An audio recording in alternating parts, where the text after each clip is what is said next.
Welcome to our channel spice mix recipes. నేను ఈరోజు మీకు దొండకాయ ఫ్రై ఎలా తయారు చేసుకోవాలో చూపించబోతున్నాను. మీరు చాలా రకాలుగా దొండకాయ ఫ్రై చేసి ఉంటారు. నేను చెప్పిన విధానంలో కూడా ఒకసారి ట్రై చేసి చూడండి. ఈ ఫ్రై చాలా టేస్టీగా ఉంటుంది. ముఖ్యంగా పిల్లలకైతే ఇది మరీ మరీ నచ్చుతుంది. ఇంకా ఆలస్యం చేయకుండా ఈ ఫ్రై ఎలా తయారు చేసుకోవాలో చూసేద్దామా? ముందుగా నేనిక్కడ ఒక పావు కేజీ దొండకాయలని వీడియోలో చూయించినట్టుగా సన్నగా ఇలా పొడుగ్గా కట్ చేసుకున్నాను. మీకిష్టం వచ్చిన షేప్ అండ్ సైజ్‌లో మీరు దొండకాయని కట్ చేసుకోవచ్చు. ఇప్పుడు స్టవ్ పైన ఫ్రైయింగ్ పాన్ పెట్టేసుకొని, అందులో ఒక గెరిటె ఆయిల్ వేసుకొని వేడి చేసుకోండి.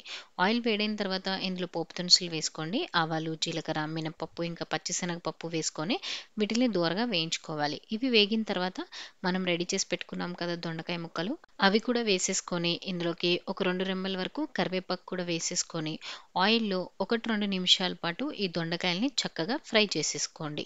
కొంతమంది దొండకాయ ఫ్రైలోకి ఉల్లిపాయలు కూడా వేసుకుంటుంటారండి. ఈ ఫ్రైకైతే ఉల్లిపాయలు వేసుకోకండి. ఉల్లిపాయ వేసుకోకపోతేనే ఈ ఫ్రై టేస్ట్ అనేది బావుంటుంది. ఇప్పుడు మూత పెట్టేసి ఒక 2, 3 నిమిషాలు ఈ దొండకాయని మగ్గించుకోండి. ఆ తర్వాత ఇందులో కొద్దిగా పసుపు, అలాగే రుచికి సరిపడినంత ఉప్పు వేసుకోండి. ఉప్పుని ఒకే చోట వేయకుండా దొండకాయలు మొత్తం మీద అక్కడక్కడ వేసుకొని కలుపుకోండి. ఇలా చేయడం వల్ల అన్ని దొండకాయ ముక్కలకి ఉప్పనేది బాగా పడుతుంది. ఇంకా మూత పెట్టేసి మధ్య మధ్యలో చెక్ చేసుకుంటూ దొండకాయని కుక్ చేసుకోవాలి.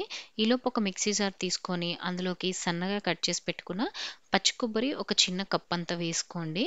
ఇందులోకే ఒక 3 ఎండుమిరపకాయలు, అలాగే ఒక 4-5 వరకు వెల్లుల్లిపాయలు వేసేసుకొని ఇప్పుడు వీటిని బాగా మెత్తగా కాకుండా కాస్త కోర్స్‌గా బ్లెండ్ జేసుకోవాలి.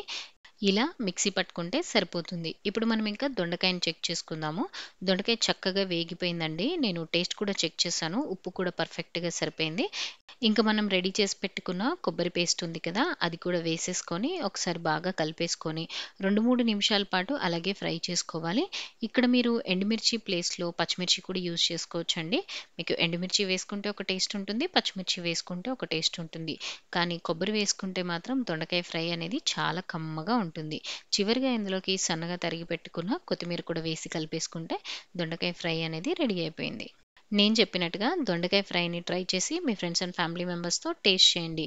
మీకు కనుక మా వీడియో నచ్చినట్టయితే మా వీడియోని లైక్ చేయండి. అలాగే మర్చిపోకుండా మా ఛానల్‌కి సబ్స్క్రైబ్ చేసుకోండి.